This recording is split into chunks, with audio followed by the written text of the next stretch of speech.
Welcome to HardScript. Help me reach 5,000 subscribers. Support the video with a like and leave your thoughts in the comments.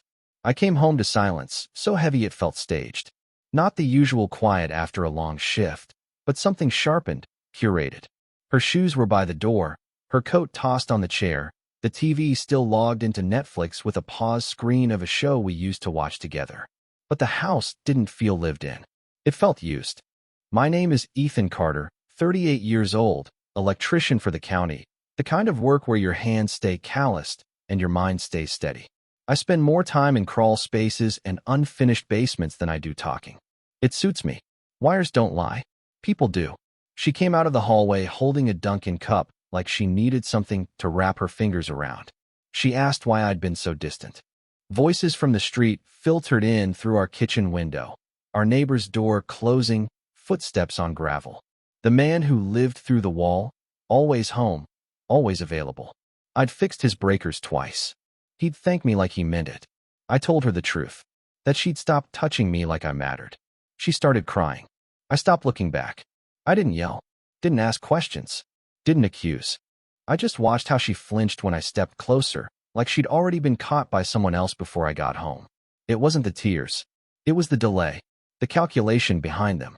I hung my jacket on the chair, the one she'd bought from Costco last spring during one of her reorganizing phases. She said it made the dining room feel more professional. Everything with her had become about control, about processes, about efficiency, even affection. Scheduled, compressed, trimmed down to meet some internal quota. I walk through the house with the same quiet I use on job sites when I know something's burning behind a wall, but no alarm has gone off yet. Her phone buzzed twice on the counter. She didn't move to check it. Didn't even look. That's when I knew. Something had shifted in the space between us, and it wasn't distance. It was replacement. And before the night was over, I was already planning the cut, clean, silent, and final. She kept wiping her face like the tears were evidence she could erase if she tried hard enough. I stood there, hands in my pockets, letting the room settle. I've learned on job sites that the moment right before a breaker blows is always quiet. People think it's the sparks that tell the story, but it's the silence. That held breath before everything changes. I watched her move around the kitchen, opening drawers she didn't need, straightening things that didn't matter. That's when I noticed what was missing. Her wedding ring wasn't on the counter where she usually left it after work. It wasn't on her hand either. She kept her fingers curled when she realized I was looking. A small detail, but details are all electricians trust. They tell you where the current is leaking long before the lights go out.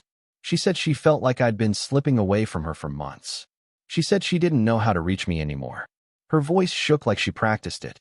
Outside, I heard footsteps again on the shared walkway, heavy at first, then stopping near our door. Our neighbor had that rhythm. The delivery guy who worked odd hours, home more than he wasn't. I knew the sound of his boots better than I wanted to. She kept talking, pacing, brushing her hair behind her ear the way she does when she's nervous about being caught. I thought about the nights she started coming home later, Dunkin' cups piling up in the trash even though she claimed she'd cut back on sugar. I thought about how she'd fall asleep on the couch with Netflix playing, always turned toward the wall we shared with our neighbor. Like she needed noise, but not from me. I said nothing. I just let her voice run out until the house went still again. Later, when she went to the bedroom to breathe, I stepped outside and leaned against my Chevy Silverado, the one thing in my life that still felt solid. She didn't know it, but I'd already started listing tools on Facebook Marketplace, small things first, quiet things. The kind of preparation a man does when he's not planning to stay. The porch light flickered once. A bad connection, or a warning. Either way, I understood the message. The real outage was coming, and this time, I wasn't going to fix it. The next morning, she moved around the kitchen with the kind of forced cheerfulness people use when they're hiding something in plain sight. She grabbed her keys, her jacket, her laptop bag, but not once did she look me in the eye. She said she had an early meeting and wouldn't be home until late. Her voice was steady, but the lie trembled underneath. She never had early meetings on Fridays. Procurement didn't scramble unless something had already blown up, and nothing had. After she left, I stood in the doorway and watched her car pull out. She paused at the end of the road just long enough to check her phone. Then she drove off in the opposite direction of her office. That was confirmation, not suspicion. Inside, the house held the smell of her perfume mixed with stale Dunkin' from the cup she'd left on the counter. I stared at it for a moment before sweeping it into the trash. It felt symbolic, even if I didn't plan it to be. I walked to the bedroom, opened her nightstand drawer, and found exactly what I expected, her ring tucked under a stack of receipts from Costco. She'd hidden it, not lost it. And she hid it from me, not from the world. I didn't confront her. I didn't text. I didn't ask where she'd gone. Instead, I went to Home Depot. There's a calm in the aisles there that reminds me of job sites before the noise starts. I picked up a new lock set, nothing expensive, just something clean and sturdy. I wasn't planning to use it yet. I just liked the feel of it in my hand. A reminder that doors can close as easily as they open. When I got home, our neighbor's car was gone, but his curtains were open. He never left them open. I stepped into our living room and saw the faint imprint of a shoe on the rug near the wall we shared. Not mine. Not hers. His. I didn't get angry. I didn't shout. I didn't even curse. I just sat down on the couch where she'd been falling asleep lately, facing that wall like she was listening for someone breathing on the other side. Something inside me clicked into place then, quiet, exact, irreversible. Slow failures in wiring are the deadliest. They pretend to work until they don't. And when they finally give out, there's no going back. I knew what I had to do, and I knew I'd do it without a single raised voice. I spent most of that afternoon doing something simple, listening. Not with my ears, but with the kind of attention you develop after years of tracing bad wiring through walls. Houses tell stories if you're willing to stand still long enough. And ours had gone quiet in the wrong places. She used to hum when she cooked. She used to laugh at something stupid playing on Netflix. She used to call out from the hallway just to check where I was. All of that had been replaced by a different rhythm, hushed footsteps, muted phone vibrations, and the soft, careless confidence of someone who believed they'd never be caught. She texted around 6, saying she'd be late. She used work talk, the kind meant to establish distance. She said the team needed her. Procurement emergency. Unplanned inventory issue. It sounded official, solid, practiced. But I knew the language of her lies better than she realized. She'd only started using those excuses after the neighbor moved in. The man who kept odd hours and always seemed to hover near our walkway. A delivery driver who was home more than he worked, and somehow that made him the safest choice for someone who decided she didn't want to choose me anymore. I didn't text back. Silence is a language she never learned to understand. Instead, I went into the garage and opened the toolbox I'd already started stripping down for listings on Facebook Marketplace. Half the drawers were empty now. I'd been selling pieces quietly for a week. Screwdrivers, a voltage tester, even the folding workbench. Nothing she'd noticed missing unless she started looking closely, and she hadn't looked closely at anything I touched in months. After that, I walked to the closet and pulled out my old duffel bag. Not to pack. I wasn't leaving yet, but to test the zipper. To see how it sounded. There's a certain tone a zipper makes when you know it's closing for the last time. I wanted to be familiar with it before the night came. When she finally walked through the door, carrying another Dunkin' cup and smelling like perfume she never wore for me, I studied one thing. The way her eyes flicked toward the wall we shared with him before she looked at me. That glance told me everything. And it told me exactly how quiet my exit needed to be. She went straight to the shower without saying a word, like steam could wash off the guilt she still believed she hid well. I heard the water run too long, the way it does when someone is scrubbing at a conscience, not their skin. I sat at the edge of the bed and watched her phone light up on the nightstand, one notification after another. She never turned it face down before. Now she always did. That was its own confession. When she came out wrapped in a towel, she avoided the mirror.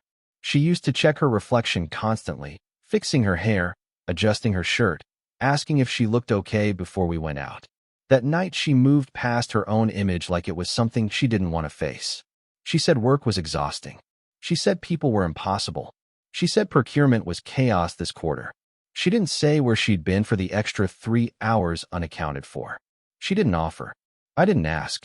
After she fell asleep, I got up quietly and went to the living room. The glow from the TV still held the paused Netflix screen, the same stale image waiting for a night that wouldn't come. I sat in the dark and opened my phone, not to check on her, but to continue what I started. I transferred the utilities from joint access to mine alone. I canceled 3 subscriptions she used more than I did. I moved my photos into hidden folders, then deleted the albums that had our faces tangled together. Digital dust clearing itself. Next came the bank app. I changed passwords, updated two-factor authentication, switched the primary number from shared to personal. No messages, no alerts to her phone, just quiet adjustments. The way you replace wiring behind a wall without anyone noticing the lights flickering. When I was done, I stepped outside onto the porch.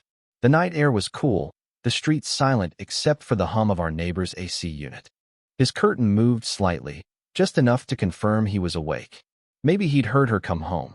Maybe he'd been waiting for the sound of her footsteps. It didn't matter. What mattered was the growing certainty tightening inside my chest. I wasn't preparing to catch them. I was preparing to erase myself from the world they'd built behind my back. Cleaner that way. Quieter too. The next morning, she acted lighter, almost relieved, like whatever she'd done the night before had drained out the part of her that used to care. She brewed coffee she didn't drink, opened the fridge twice without taking anything, then left the house in a rush, muttering about back-to-back meetings. She grabbed another Dunkin' cup on her way out. The smell lingered long after the door closed behind her. It felt like she was leaving pieces of her new life scattered around our old one. I stayed still for a long time after she drove off, listening to the quiet. Then I picked up my phone and opened Facebook Marketplace. The listings I'd posted for my tools had a couple new messages, small offers, lowball prices, but that didn't matter. Selling them wasn't about money. It was about shedding weight. Removing my fingerprints from a home that didn't feel like mine anymore. After that, I walked through each room like it was a job site I was preparing to shut down. I unplugged the TV and wrapped the cord, then placed the remote face down on the table. I deleted the Netflix profile we used to share, leaving only the generic default one. A blank slate. A neutral screen for whoever wanted to fill it next. At Home Depot, I spent 20 minutes walking the aisles without buying a single thing. I guess I wanted to feel grounded somewhere that hadn't changed on me. The smell of lumber, the hum of forklifts, the steady rhythm of people fixing what was broken. It calmed me more than anything she'd said in months. When I got back, our neighbor's car was parked closer than usual, angled just enough to suggest he hadn't planned on staying long. His blinds were half open, like he wanted to see but didn't want to be seen. I didn't look directly. I didn't need to. Inside, I found her jacket tossed on the couch. She must have run back home briefly while I was gone. Her phone charger was plugged in, but her phone wasn't there. A small oversight from someone who'd grown careless. And then I noticed something new. A Costco receipt lying on the counter, time-stamped for a morning she wasn't supposed to have off. 2 items. Wine and a pack of chocolate protein bars she never ate. But he did. I'd seen him carry them upstairs once. It wasn't anger that settled in my chest. It was clarity. I wasn't preparing for confrontation.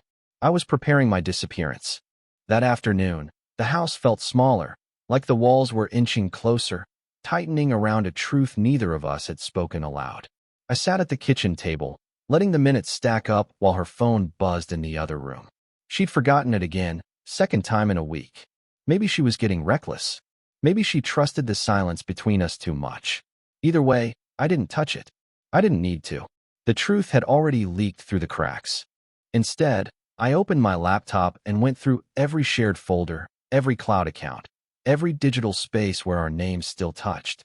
I moved documents, changed passwords, deleted old photos with the same quiet precision I use when pulling dead wire out of a wall. Nothing dramatic. No alerts. Just a controlled blackout of the parts of my life she no longer had the right to access. Outside, the driveway stayed empty until just after 5, when our neighbor's car rolled in, slow, deliberate, like he was testing if anyone was watching. I didn't move from my seat. I heard his footsteps crossing the shared landing, then a soft pause near our door before he went into his place. That pause told its own story. It wasn't curiosity. It was expectation. When she finally came home, she didn't enter quietly. She didn't seem worried or careful or burdened. She walked in humming faintly, swinging a small bag from Costco with that same loose confidence people get when they believe they're untouchable. She set the bag on the counter without looking at me. Inside were household things she claimed she didn't have time for anymore. Paper towels, vitamins, a scented candle she said gave her headaches. She didn't even realize she'd dropped the receipt earlier. She said she might have to work this weekend. She said her team was behind schedule. She said procurement was drowning. Every sentence was a thread pulled from a script she didn't bother to rewrite. I didn't interrupt her. I didn't nod or shake my head. I didn't let any emotion cross my face. Instead, I stood, walked to the garage, and opened my old duffel. Not to pack, but to measure the space. To see how much of my life could fit if I only took what mattered. Later, I stepped outside and leaned against the truck, letting the evening settle. The neighbor's window flickered with the glow of a screen. Maybe Netflix, maybe not. It didn't matter. What mattered was that the final switch inside me had flipped. The next phase wouldn't be loud. It wouldn't be messy. It would be a clean, silent cut. The next day started like any other lie. She left early with another Dunkin' cup in her hand, claiming she had a presentation to prep. She kissed the air somewhere near my cheek, the kind of gesture people use when they're already touching someone else for real. I watched her drive off without reacting, letting the door click shut behind her. That small sound felt like a countdown. I spent the morning tightening the plan. Not rage, not revenge, just quiet execution. I cleared out the last of our shared streaming accounts, leaving her with blank profiles and error messages she wouldn't understand at first.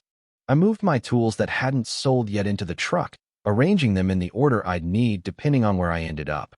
I'd done enough emergency electrical work across the county to know I could rebuild a life anywhere there was power and silence. Around noon, the house shifted. A soft tap against the wall we shared with the neighbor. Not loud, not demanding. A signal. A habit between them I hadn't noticed until now. I stood perfectly still in the hallway, listening. A faint laugh came next, muffled but unmistakably hers. She wasn't supposed to be home. She wasn't supposed to be near him. But lies don't follow schedules. They follow opportunity. I didn't storm in. I didn't throw open the door. I didn't even let my breath change. Instead, I stepped onto the porch and sat in the truck with the windows down, letting the stillness wrap around me. After 10 minutes, she slipped out of his place, hair pulled back differently than when she'd left that morning. She looked toward our house first, then toward the street, and for a moment I understood something sharp and final. She wasn't afraid of being caught. She believed she'd already replaced me. When she walked inside, she found the living room cleared. Not empty, just stripped of my presence. My work jacket gone. My boots gone. My toolbox space on the shelf empty except for dust. She called my name, not with worry but annoyance, like she'd misplaced something she needed later. I watched from the truck as she moved from room to room, confusion spreading. Her voice rose just enough for me to hear the tremor beneath it. That tremor told me it was time. The next cut would be digital, absolute, and irreversible. I didn't go back inside. I let her search. Let her feel the echo of her own choices in every corner of that house. From the truck, I watched her move room to room, opening drawers like she expected to find proof I'd done something wrong. It didn't occur to her that absence can be louder than accusation. She picked up her phone, realizing it wasn't logged into anything anymore, and I saw the first crack of panic hit her posture. Not guilt, fear of losing control. That was when I opened the last account that still tied us together, the family cloud storage. I removed her access with a tap. No notification sent. No alert to warn her. Just a silent cut. I backed up what I needed onto a drive the size of a thumbprint, slipped it into my pocket, and let everything else disappear behind locked permissions. Old photos, messages, tax documents. Even the grocery list she used to make before she started spending her weekends at Costco buying things for someone else. I didn't erase the memories. I just erased her doorway into them. Inside the house, she called my name again, sharper now. Accusation replacing confusion. I watched through the open blinds as she picked up the remote and hit the power button. Netflix wouldn't load. The profile was gone. Just a blank screen asking for a login she no longer had. She dropped the remote, like the system had betrayed her. Then she stormed out onto the porch, scanning the street until her eyes landed on the truck. She walked toward it fast, rehearsing indignation in every step. I stayed still, hands on the wheel, engine off. When she reached the door, she said something meant to sound furious, asking what I was doing, where I'd gone, why the house looked different. Her voice shook for the first time in months. I didn't answer. I didn't even look at her. Silence can be a blade when used right, and I'd spent weeks sharpening it. She kept talking, words tripping over each other, explanations tangled with half-lies she no longer had the energy to polish. She reached for the door handle. I locked it without turning my head. That tiny click hit harder than any accusation. It wasn't rejection. It was completion. One final step remained, and we both felt it forming in the quiet between us. She stood at the truck door, hand frozen on the handle, realizing the lock wasn't a mistake. It was a line drawn cleanly between two lives. Her voice dropped, softer now, the kind of softness people use when they finally understand they've run out of leverage. She asked what was happening. She asked why I was doing this. She asked if we could talk. Every question arrived too late, like power flowing into a system after the wires had already been cut. I kept my eyes forward, watching the reflection of our house in the windshield. It looked hollow, like a shell waiting for someone else to fill it. She tried again, saying she could explain. She said I'd misunderstood. She said the neighbor meant nothing. The lies came slow and uneven, like a failing circuit struggling to hold voltage. I didn't respond. Silence had carried me this far. It would finish the job. Inside my pocket, the thumb drive with all my documents felt small, almost weightless. Everything I needed to walk away from that life fit into something no bigger than a piece of candy. I transferred the last of my accounts, locked the cloud, cleared the shared passwords, removed her from every system we'd ever built together. Even the listings on Facebook Marketplace were finalized. Buyers were on their way for anything I hadn't taken. She knocked on the window then, lightly, like she was afraid to break something. Maybe the moment. Maybe the truth. She asked if I was leaving. Not angry, not crying yet, just recognizing. I finally looked at her through the glass. No words, just a quiet acknowledgement that she was seeing the end, not hearing it. I started the engine. The truck rumbled to life, steady and unbothered. She stepped back, eyes wide, hand trembling like she wanted to reach out, but knew touching me now would expose everything she'd been pretending not to feel. The neighbor's curtain shifted behind her, a reminder of the choice she'd made long before this moment. I pulled out of the driveway slowly, not rushing, not running, just moving forward. She called my name once. It didn't stop me. It didn't even register as something meant for me anymore. At the end of the street, I didn't look in the mirror. Some endings need silence, not closure. And the quiet behind me felt cleaner than anything we'd spoken in months. Drop it in the comments. Hit subscribe. This is where we talk about what doesn't get forgiven.